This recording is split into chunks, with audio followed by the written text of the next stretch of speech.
This is the Resilient Disciples podcast powered by Awana. I'm Ross. You know who you are. Thank you for listening. Thank you for being here. I'm so excited that you're here today because I am joined by someone who has legitimately become a friend of mine by doing this podcast, which is the one and only Sam Luce. Sam, welcome back to the podcast, sir. Thanks for having me, Ross. And we are also joined by Matt Markins, President and CEO at Awana. Matt, it is always good to do this with you. I was really hoping that I was the friend, but So Matt, you and I have been friends for a long time. You know, you and I predate the podcast by at least 4 weeks or so. We are in a series of conversations that is focused on the children's ministry in a new reality research project. This was a project that was funded by the Barna Group and in partnership with Awana. You've heard us talk about this resource before, but Matt, I just want to set the table for people who are new to this conversation. What is the children's ministry in new reality? Why is Awana doing a research project? How did we get here? yeah. Well, research is, in a few words as possible, research is about wisdom. It's about insight. I think part of our problem in today's world is there's so much information. How do we edit and cut through the information to get to the most important pieces? But even once we have the information, how do we convert that information into wisdom and insight to inform the best way to live, right? And Sure. So that's why we do research. For us as an organization, we serve 66,000 churches in 130 countries. So we want to help bring the best information, the best research and insight and wisdom to the church so that the church can have clarity, right? In this changing world, how can we most fruitfully, faithfully, and effectively make disciples in today's world? That's ultimately what led us to this project. So for those of you who haven't read it, there are links in the show notes wherever you're listening or watching that you can pick up a copy yourselves for you or for your team. But Sam, I want to bring you in here because you are someone who has been at Redeemer Church in upstate New York for a while. And what is your current role at that church? Current role is I'm pastor of global ministries. That's right. You're only in charge of the entire globe. That's right. Yeah, I know. No, but you are someone who has been in this world of children's ministry for a majority of your career. Yeah. And one of the things that I want to keep, at a high level, we're not doing a book report here, but the title Children's Ministry in a New Reality suggests that there was an old reality. Right. And I'm curious from your perspective, how do you begin to define our new reality? What are some of the handles of that? And when was the sort of most recent shift? When do you feel like a new reality started? Yeah. So I think for me, as a ministry leader, I think what it came when I first came in years ago, before the internet existed and podcasts were created and friends were met that way. Yeah. A simpler time. Yeah, much simpler time. But what it was I came in as an expert, particularly, they would hire a kids pastor. You're the expert, disciple my kids, right? And so that was sort of the thing, is like, bring your kids to us and we'll turn them into disciples of Christ, right? Which has some value. But then the conversation in the kids ministry world, I think, it kind of shifted to being parents are the primary and the church is secondary. Where it became like you're the person, where the church began to say, no, wait a minute. Now we're not the experts necessarily. You guys have more time. You should be discipling your kids. Right. And so I think that's sort of those two sort of paradigms pitted against each other are sort of the old paradigm. I think the new reality is kids need both. Kids need parents who are engaged in discipling their kids, and kids need a church home that is engaged in discipling their kids. And for that to be successful, I think the Barna data proves that, I think, pretty beautifully. But I think as kids ministry leaders, I think we have to think differently. We have to think parents are not primary in the way that we say I'm absolved from responsibility, but parents are partners with us together. We are here to help them and to partner with them and to grow together to disciple kids in a way that the church becomes like a family and families become like little churches. I'd love to hop in there. Sam and I have been talking about this idea of parents as primary compared to parents as partners. Part of the challenge with that language, parents as primary, is it's a static snapshot.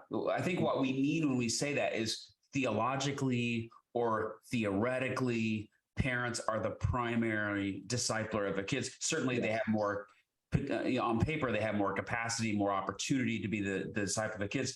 But what we do is we end up creating a static profile of almost like Saddleback Sam. We end up creating a static profile of who or what that parent is.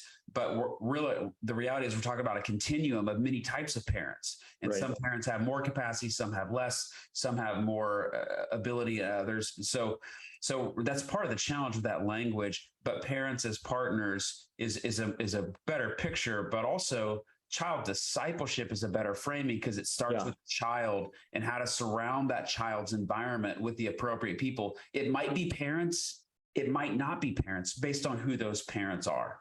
Absolutely. That's a great point, Matt, honestly. And I think that's the thing we have to realize is that we also have to think like there's some parents that don't come to church, that don't bring that they drop the kids off, or they come with a neighborhood friend, or they're just not haven't been discipled themselves. And I think that's a huge problem. I think that we have to talk about at another day, you know what I mean? But I think part of the reason why a lot of parents don't disciple their kids is because they've never been discipled themselves. Well, and that's reflected in this data that we have received from the Barna Group, which is to say that the vast majority of people, this comes up essentially every study about this, but the vast majority of people who have been discipled can point to their childhood experience of when that discipleship happened. Mm-hmm. Matt, again, this is a conversation people have heard several times as we've begun to sort of really hammer home the importance of not just this data, but what this data means. But since you were involved from the very beginning of this process with the Barna Group, what surprised you the most about the findings, whether before or after they were published? Like, what did you think, oh, I didn't see that coming?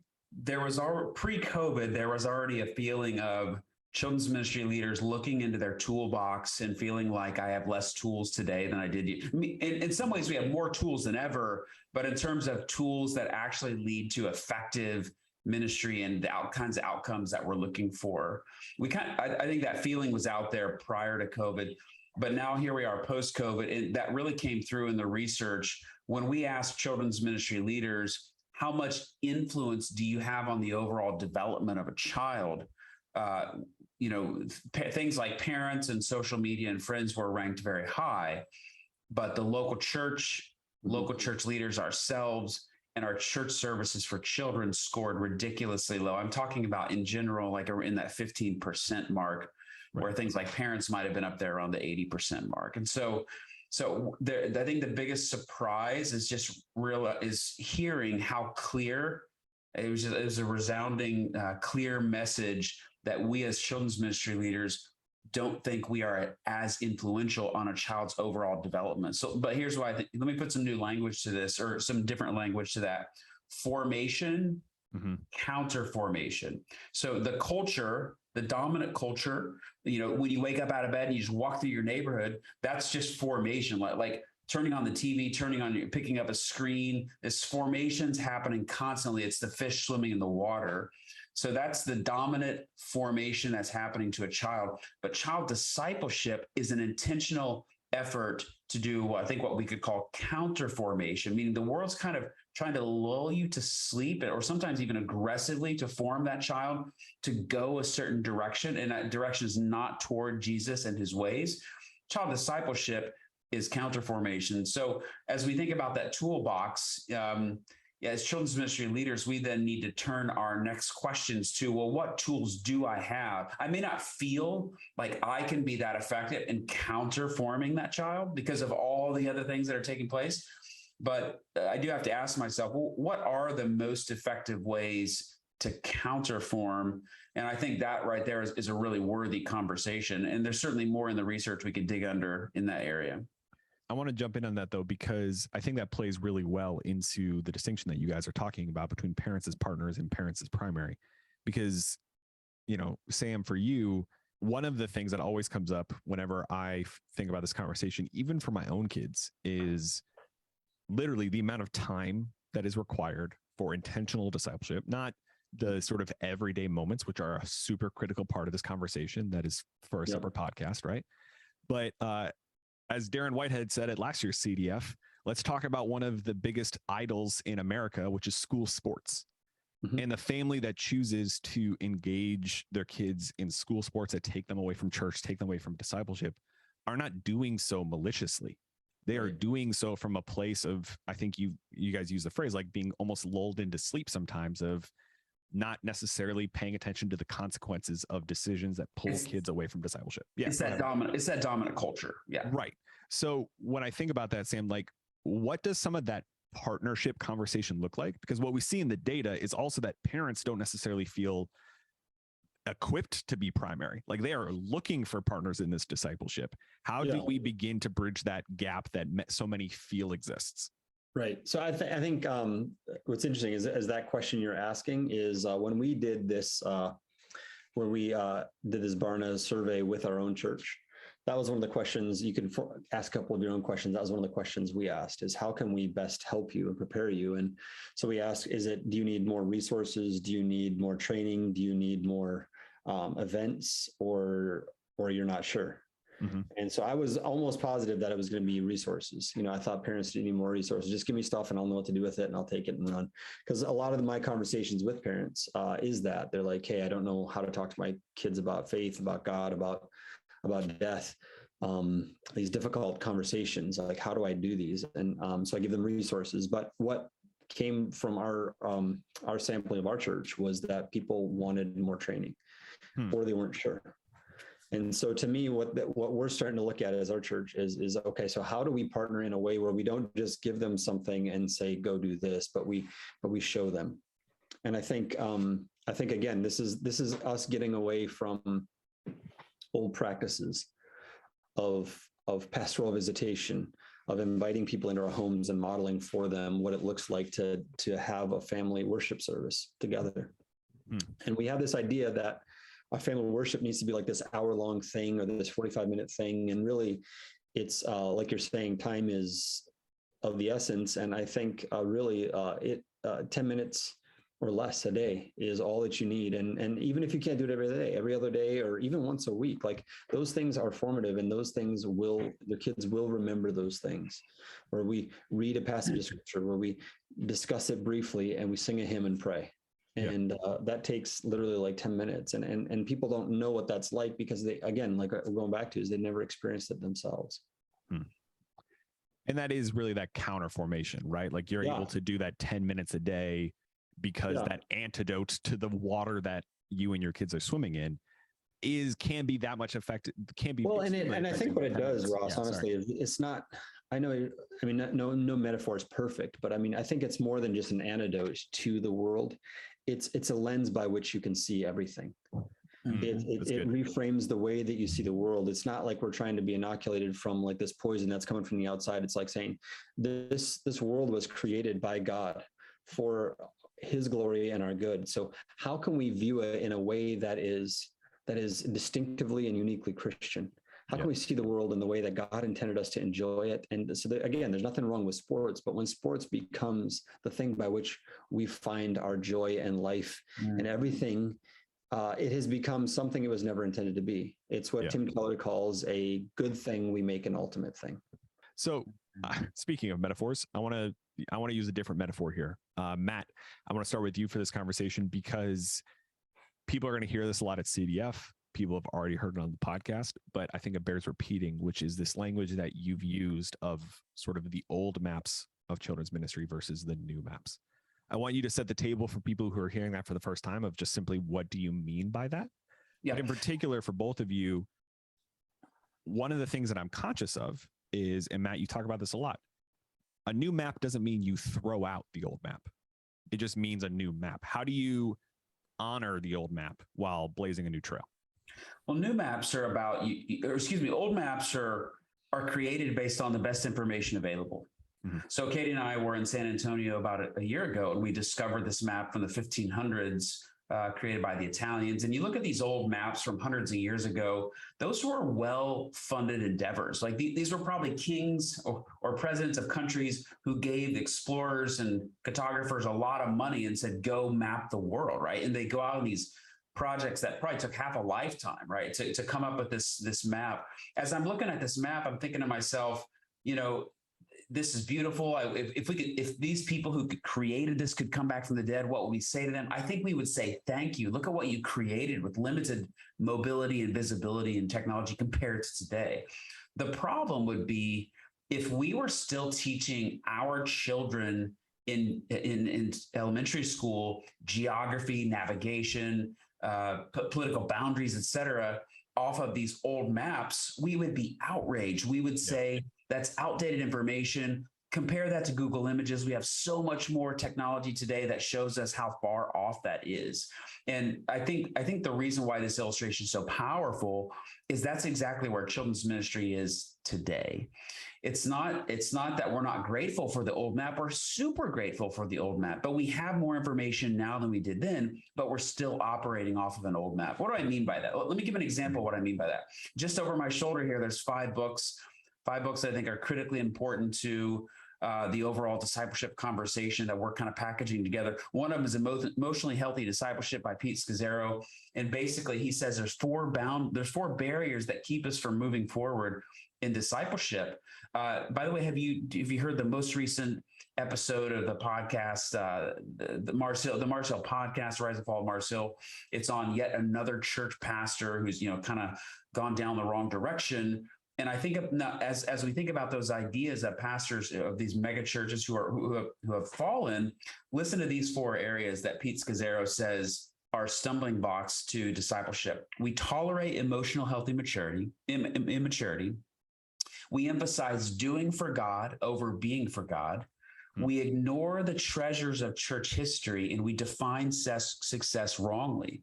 The old map of children's ministry is linked to the church growth model.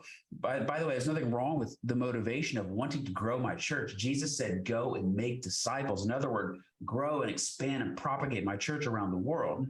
But what became the God or the idol, what Sam was just saying a moment ago in church growth is 2 words, numerical growth.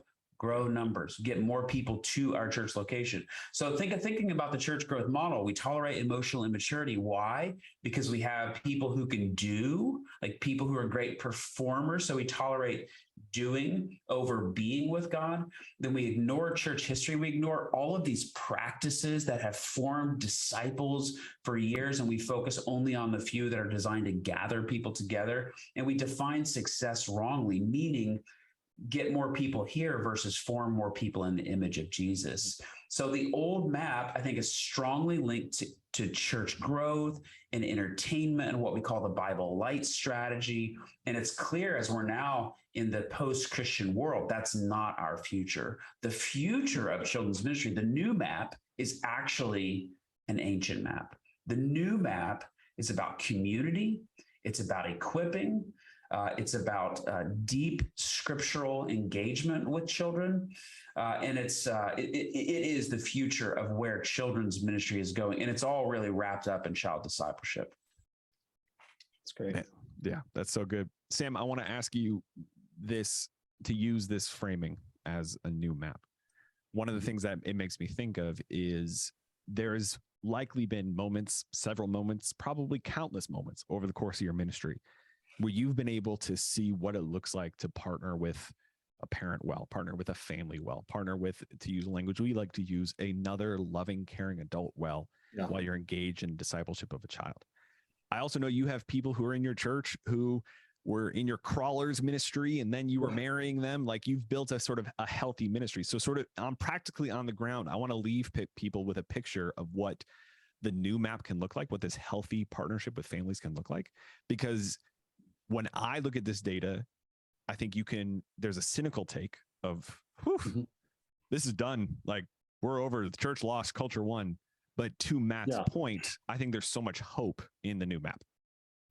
Yeah, absolutely. I mean, I think there's lots of things we can do. I mean, and I think it should be like a combination of many things. I think it's like us making sure on the weekend that and on the weekday, whenever you gather together, that you are making sure that what you're doing is intentional in such a way that your kids come away with a deep appreciation for the history of the church, a deep appreciation for theology, and a deep appreciation for the beauty of Christ. So that's where we started, is we start with there. And then from there, what we do is we branch off into curating resources, because one of the challenges is that there is so much available. When I started, there was like nothing. Like you had to like look sticks and stones. Yeah, we had puppets, and we had all these things. You know what I'm saying? We had like flannel graphs. You know what I'm saying? We had like a very limited amount of resources that we had to add ourselves to. The challenge now is there's so many resources out there. It's the responsibility of the church to curate those for them, to say, here's some of the best voices that can help you in going forward. And so I think doing that, I think the other thing is discipling parents. And I think this is something we don't talk enough about. Is I just finished a year of a discipleship with 7 dads. And one of the best ways that you can disciple, and the reason why I did that with that discipleship group with those dads, is because I am convinced that there is a lot of parents who don't disciple their kids because they've never been discipled. So I think one of the things that we can do as kids pastors is not just think in terms of crafts and stories and engagement of children. It's how can we either ourselves disciple parents, or partner with our small groups ministry, our the pastors in our church, to say, how can we be better disciplers of the parents, of the moms and the dads in our church, in such a way that they see Jesus is infinitely more beautiful than sports, than anything that this dominant culture has to offer us, that says this is what success looks like. When we redefine our success by the success that of what the Bible defines success by, what happens is we find that it recreates our priorities. Yeah. It recreates the way in which we see the world. And what happens is that there comes a transformation in our hearts, in our loves. I love what James K. A. Smith, he says, you are what you love. And in that book that he wrote with that same title, it was so powerful and so profound because he goes after the same thing that St. Augustine says. It says that our hearts are restless until it finds its home in you. What St. Augustine was talking about, what James K. A. Smith is talking about, what we need to talk about with our kids, is that you are defined by what you love. So we have to help our kids, help our parents, help our church love God in such a way that it reforms every other love, and it reorients every other love to that first love that has been understood and fully realized by God's love for us in Christ. That's a lot of great stuff, man. Matt, if people have been listening every week, they've heard a couple of conversations with folks from the Barna Group that specifically have unpacked this project, Children's Ministry in a New Reality, which again, you can pick up your copy in the show notes of this episode. But while we are not going to move away at all from this, this is the last sort of dedicated episode we have. What do you want to leave people with? What do you want to make sure that they know about this new reality or this new map? Well, first of all, this is the most exciting work on the planet. Like forming children, counter formation work with children is the best work on the planet. So if this is what you do, if this is your world, or even if you just are a part of that, we just want to say you're at the right place. We love you and you're doing great stuff. So, but if I were apart from prayer, which is this is the greatest need, is for God's people to pray and ask his Spirit to move. Apart from that, what action steps can we do for senior pastors? It's community, building community and being hospitable. If we can get our churches to be places of community for children, where children feel this idea of hospitality, where they feel loved and they belong. Like if I'm a senior pastor, I'm going to make sure that's a priority. Like our church community is a place where kids belong. They know they're belonged and they're welcomed and loved and they're known. But if I'm a kids pastor, probably the single greatest thing that I would think about doing is, how do I use part of my Sunday time, part of my weekend space to actually equip parents? Because what happens in most of our models, parents go to the large worship gathering while kids are at some kind of separate, kids church or large group, small group, et cetera. But parents don't actually get equipped. I go and I sing songs, I pray, I listen to a sermon, but I'm not getting equipped. I'm starting to see some churches do some kind of parent training on Sunday morning while the majority of parents are already there at church. Because if you do it on a Tuesday night or on a Thursday night or Wednesday night or whenever, you have a hard time getting them back there. But if you can figure out how to get a space at your physical church location, and you can train 25, 50, 100, whatever it is, like over a course of a certain period of time of your parents, use that primary Sunday or weekend space to start equipping parents. Equipping is different from just teaching them a lesson. Teach them how to actually have conversations and dialogue with their kids, how to disciple them. And I think that's a big part of how we move forward. We got to build community, and we have to equip if we're going to actually see child discipleship take place as a big part of the future of the church. One of the things I want to just throw in there too, I haven't told you this, but the last 4 weeks of our discipleship group together with those dads, it was about parenting.